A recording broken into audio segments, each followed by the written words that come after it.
Hello, this is Reverend Don Lewis coming to you from the beautiful metaverse, and more specifically, beautiful Danville, Illinois, and still more specifically, beautiful Gaia Thrift in downtown Danville, Illinois. And welcome to Midday with Reverend Don. I hope you're having a good week. I hope you're having a good day. And I'm coming to you live from Gaia Thrift today, but I'm not particularly planning to talk about the store so much as our usual philosophical subjects. But as you know, if you follow Midday with Reverend Don, you can type your questions or comments into whatever platform you're watching on. And hello to Janet Gann in the chat room. It's good to see you. Your comments will show up here in the chat room, as you can see, because the chat room is on the screen today, and we can all talk together. Yesterday, I was doing mini readings, and as I pointed out, tonight will be Tarot Thursday. It will be guest hosted this week by Reverend Brian, because Reverend Mary is off to Cauldron Fest. But if you'd like to have a mini reading, that's a good place to go and get it. For us today, we're going to be talking about various things. If you're not familiar with Gaia Thrift, which of course, if you follow the program, you are familiar, but it is a thrift store that we run here in Danville. And, there are a lot of good things about the thrift, and you can find a lot of good things through thrift at good prices that you might not find elsewhere, as well as helping, in this case, the Corellian Church that runs Gaia Thrift, as well as helping them help the community. For myself, my grandson's birthday is coming up, and I found these lovely dinosaurs. This is only one of them, and they have personality.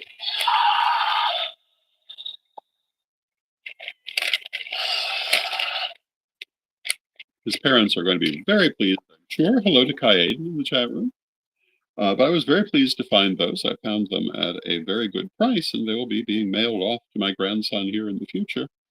I'm not worried about talking about them on the program because I don't believe that he watches the program or is even aware of it. Partly because of the time of day. I would assume he is in school right now. But yeah, whatever you're wanting, sometimes it's easier to find it this way. We were going through a number of new items this morning. There are some very nice things there. So thrifting is always a good idea. We are not really open today.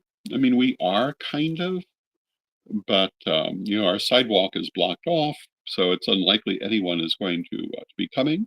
Janet says, I'll be dropping off donations on Saturday. See you then. Very good. Let me know what time, and I will make it a point to be here. Yeah, Danville is having an awful lot of reconstruction right now.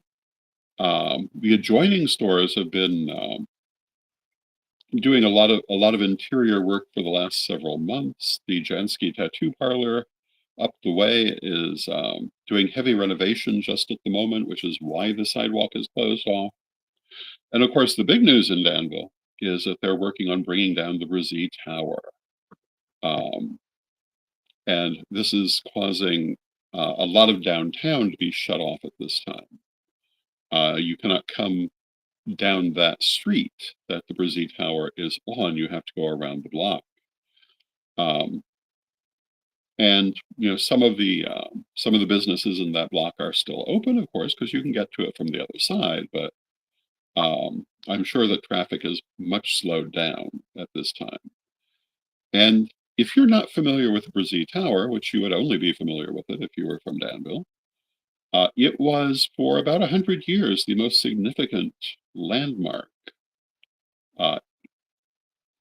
most significant architectural landmark in Danville. It is an early skyscraper of the Art Deco period, very beautiful old building, but it's being torn down. And why is it being torn down, you might ask? And the answer to that is that it was allowed to deteriorate for too long. The cost of fixing it is more than anyone can do now. and so they're having to tear it down. A lot of local people are very upset about that, myself included, though in different ways. I'm upset that it has to happen, but I agree there's nothing else to be done. There are other people who think at the last moment, oh, we should do something, we should do something. But the truth is, they needed to do something 10 or 20 years ago before the building was in the shape that it's in now. A lot more could have been done then. And this is a very important lesson, I think, for life. You cannot let something get to the point that there's nothing that can be done about it, and then be upset that there's nothing to be done.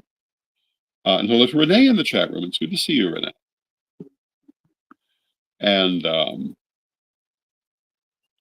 yeah, I mean, the problem with the Brzee Tower is that it would take many millions of dollars to save it, though it could be saved. But the problem is there's no way to get the millions of dollars back. I saw someone saying, well, you could turn it into luxury condos. I don't know that Danville has a lot of population looking for luxury condos downtown. I'm absolutely certain there is no real estate developer willing to fund that, or it would have happened at the cost that is necessary, because this is a building from the golden age of asbestos. That's one of the big problems with the building. There are a variety of others, including simply its 100-year age. But to save it would be extremely difficult. On the other hand, losing it is difficult also emotionally. I mean, this was a very recognizable building. I'm hard pressed to think of anything similar in surrounding communities. And losing it is a bit of a spiritual wound, I would say, especially because it's unlikely anything of significance will replace it. I can only say that I hope it will be a learning experience. And, as I look at our pagan community, I think that this is a lesson that we need to learn, that it doesn't do any good to ignore a problem until it is irresolvable and then get all upset about it. You need to deal with it while you can deal with it. Now, that's not to say that if you see a problem and you're seeing it later than is ideal, that you shouldn't do anything. But it's very important to try to deal with these things when they're small. And hello to Daniel in the chat room. And Daniel says, and it can be good for a town's economy to have interesting historical buildings. Yes, it can. And Danville has lost a lot of its interesting historical buildings, although it's saved a few of them. And it's going to be interesting watching what happens next with Danville. I think the city has a bright future if it will choose to embrace it. Certainly more so, it's doing much better than many other local communities. But it has to take advantage of the positive things that are there for it. One of the problems has to do, in my opinion, with former administrations, and I'm talking about all the way back to the 1970s, who were very difficult to deal with and caused a shift in the town center from downtown, which used to be the center of town, to the far north edge of town. A lot of businesses that wanted to establish themselves in Danville found basically an unfriendly environment, so they went just outside the city limits. And that area is thriving. If you were to go to the north side of Danville, you would never think of it as being a depressed community. If you come downtown, you certainly would. And this was a common thing happening in the 70s, if you're old enough to remember the 70s. And some communities have been able to turn that around. Others are still working on it. Danville has, to some extent, revitalized its downtown. I think it can continue to do so. I think losing the Brzee Tower, certainly not a happy moment. I think a lot is going to depend on what replaces it, or if anything replaces it. If nothing replaces it, I don't think that's a good thing. But on the other hand, someone has to be willing to do something to replace it. When we look at our pagan community, I've talked several times about how the witch wars of the 90s and early 2000s wiped out some of our local pagan communities and left nothing but ashes. In some of those communities, people came back together and rebuilt. Um, in some cases, that next generation has also subsequently fallen apart, and others it has not. But there are some that never rebuilt at all. And the problem is not so much that one structure falls apart.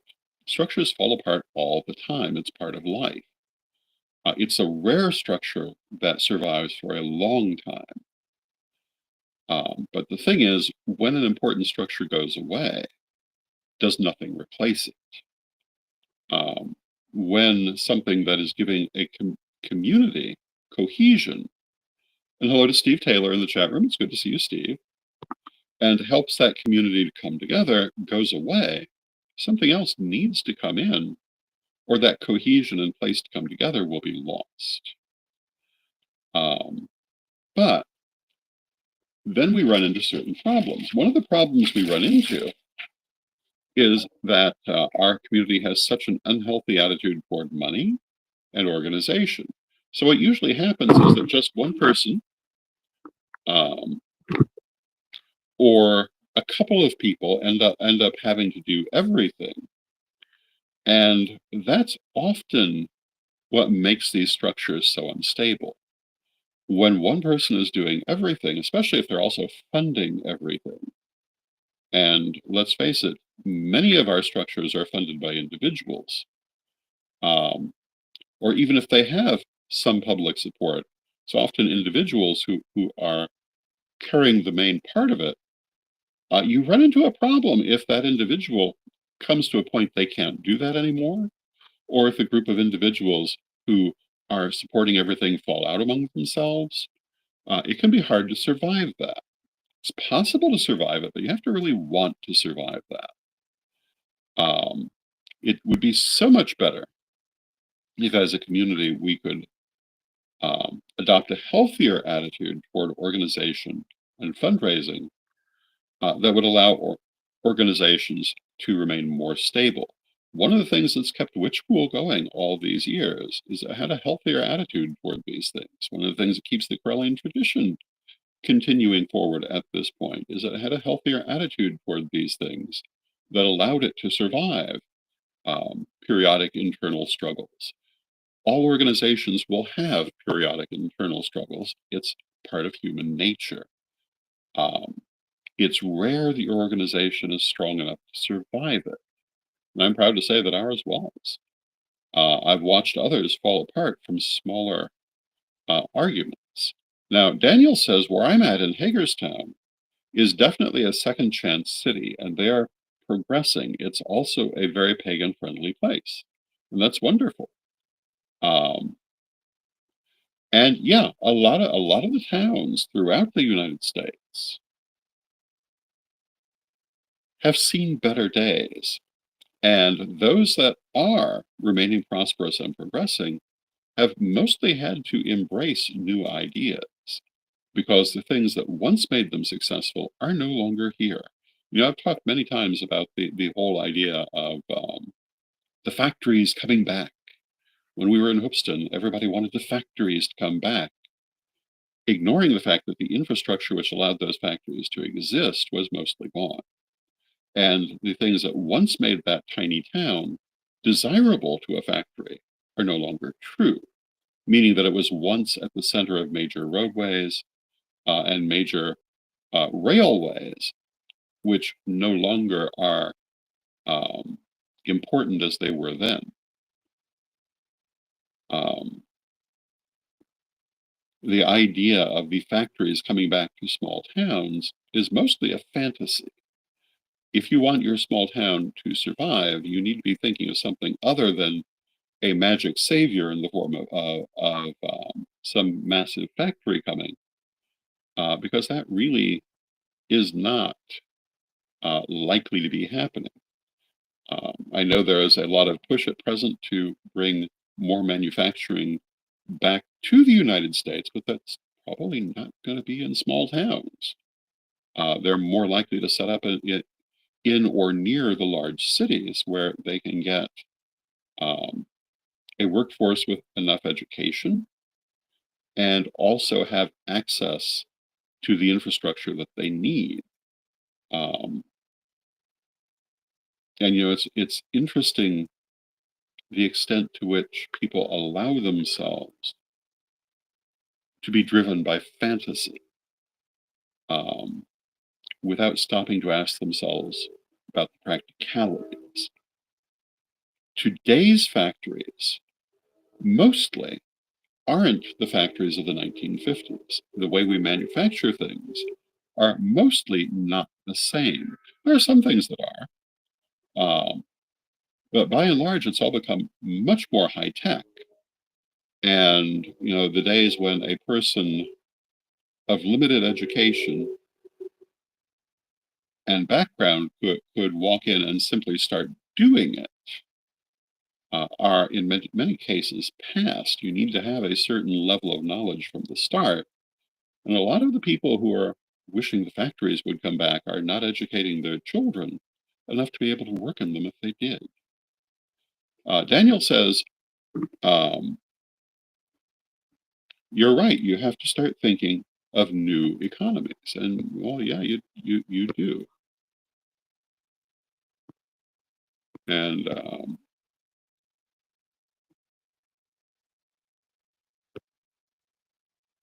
it is,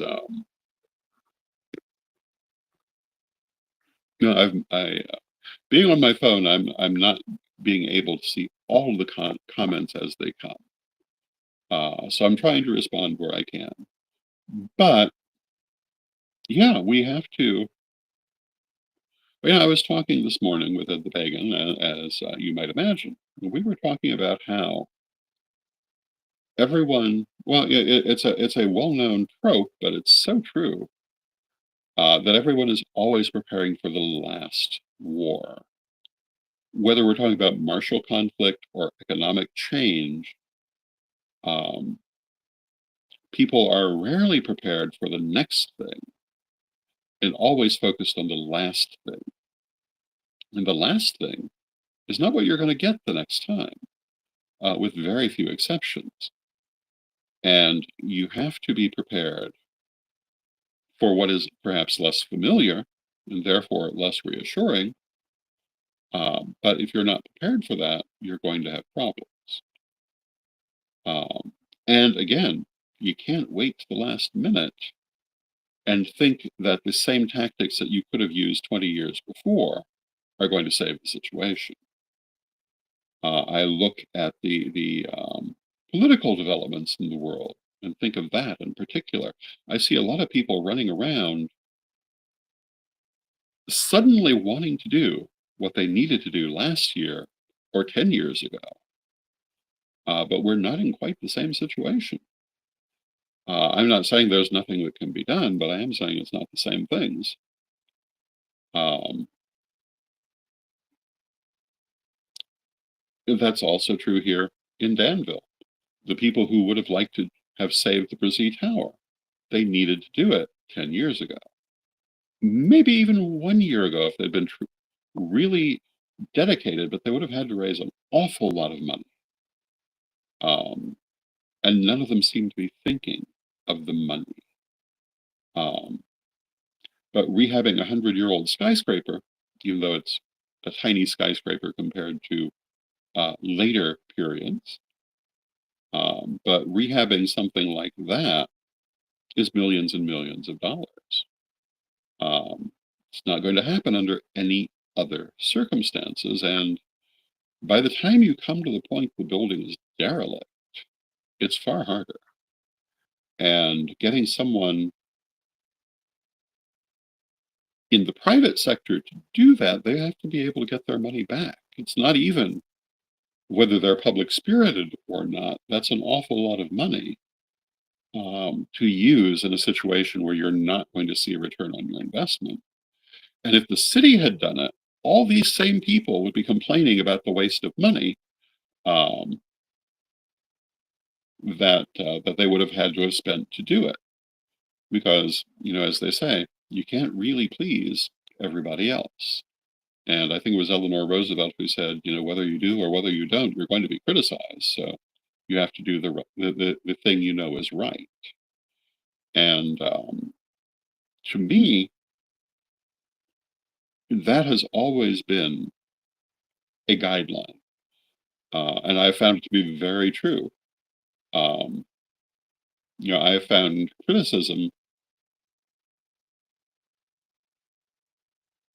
frequently in my life, including over things that turned out to be really good ideas.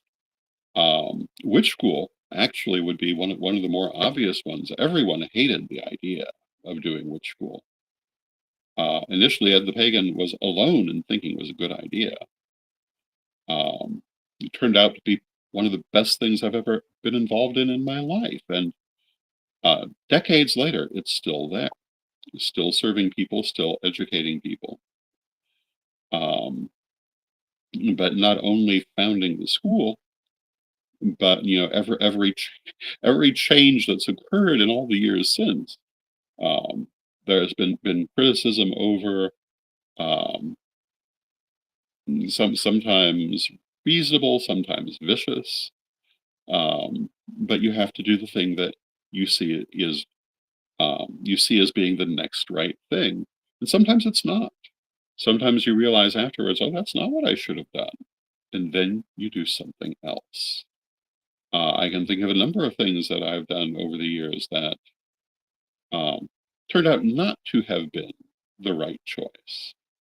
But I don't beat myself up over that because I know that as we go through life, not every choice can be the right one. The question is, what do we do to correct the situation when we've made the wrong one? Some people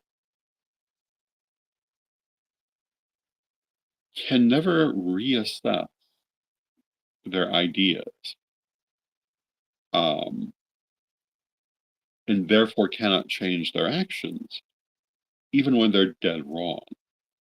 And I consider that a very bad place to be. Now, Daniel says at that point, your best chances are an angel investor of some sort. And you know what? If this were Chicago, that might have happened. But we're in central Illinois. And um, given the size of the investment, I'm not surprised there was no such angel. Um, Daniel also says, oftentimes critics are not doers. Well, that's also really true. I think about my critics over the years and look at their own achievements, and for the most part, there aren't any, or they are not comparable to what they thought they could do. I've had people try to tell me on many occasions, no, no, you should do it this way, you should do it this way, and they went out to show me how it's done and fall flat on their face. Um, but I think the reason for that is that they were so certain they were right that when they saw it wasn't working, they couldn't change it. When I have been involved in things that aren't working, at least to the point that I want them to work, I change them. Sometimes I stop them. I've been involved in lots of projects that I'm no longer involved in because they turned out not to be what people really wanted, that they turned out not to be the good place to put my energy. And I went on and did something else. Sometimes it was because it turned out to be the point that I had just gone too far with it. Reverend Don's vlog was very well loved and successful. And for 10 years, I enjoyed doing it, but I came to the point that it had become work. Um, and I often found myself dreading doing it And so I stopped doing it. What did I do? I did other things. I did other programs, other publications. I do this now. Um, it wasn't that I stopped, it's that I changed my exact thing. The same is true for Living the Wiccan Life. Before Rev Don's vlog, I did Living the Wiccan Life, and for a while they overlapped. Living the Wiccan Life was a lot of fun for a long time. Eventually, it proved to be not the place to put my energy. I moved on to the next thing. However, if you want to watch the, I think, 65 episodes of Living the Wiccan Life, that might have been more than that used to come out more or less weekly, or sometimes monthly. They're still there. In fact, it's probably more than that. We had lots of adventures doing that. 10 years of Reverend Don's vlogs, still there. You can go see it today. But not what I'm doing now. And that's partly because of my need to continue my own satisfaction in what I'm doing. And also because, after a while, you want to change things. This last year, I've been writing books like crazy, which for many years I had not done. I'm glad that I've done that, nor am I necessarily done with it. But there'll come a point where I say to myself, okay, that's enough books for now, and I'll go and do something else. But I'm not there yet. One of the things I want to work on more is artwork, and as you know, we have the Don Art auction coming on May 9th, and that will be originals and prints of my artwork.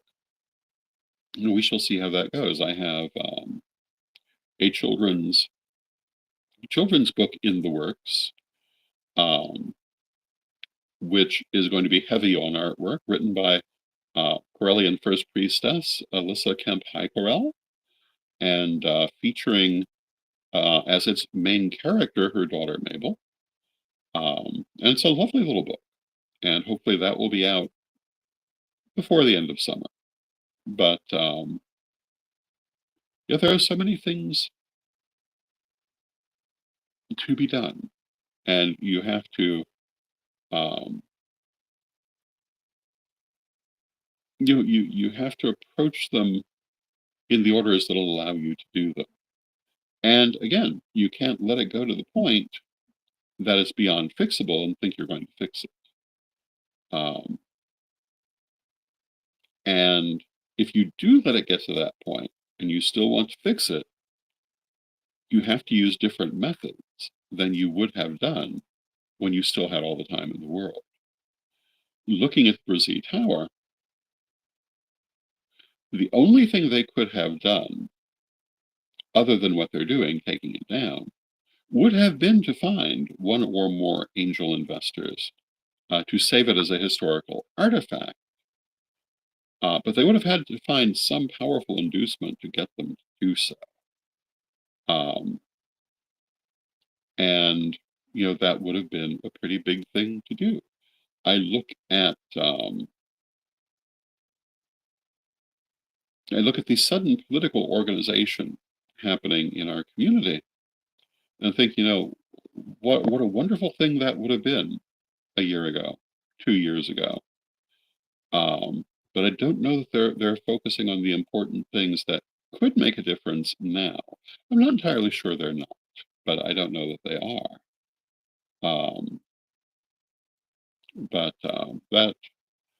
Well, I see that we've come to the end of our half hour, so I don't want to go too far down that rabbit hole. Anyway, so let us take a moment for a message from our sponsors. And here we go.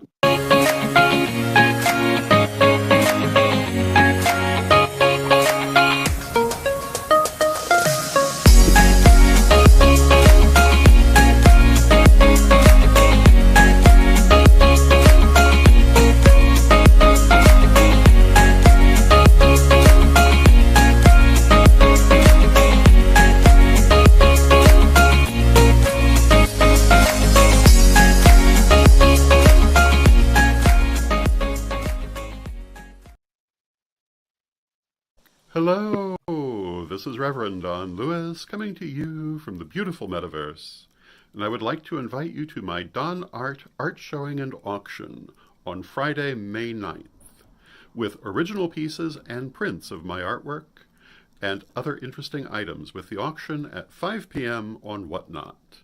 And please stay tuned for more announcements and examples of art that will be coming. Thank you.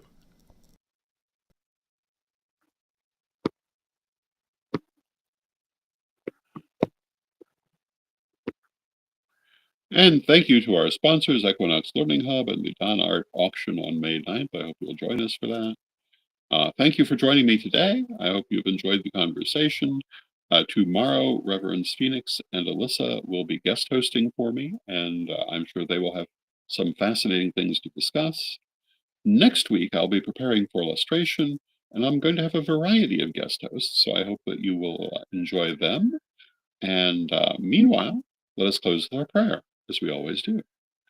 Divine Mother Goddess, Divine Father God, beloved ancestors, we thank you with great love and thanks for all that you do in our lives. We thank you for your wisdom and your guidance. We thank you for the many beauties of life and ask you to help us to take advantage of all the good things that are presented to us in the most positive ways possible. Beloved Mother Goddess, beloved Father God, beloved ancestors, we thank you with great love, and knowing you are always with us, we thank you for your presence. May you be blessed now and always. May you be blessed now and always, and I'll see you again tomorrow.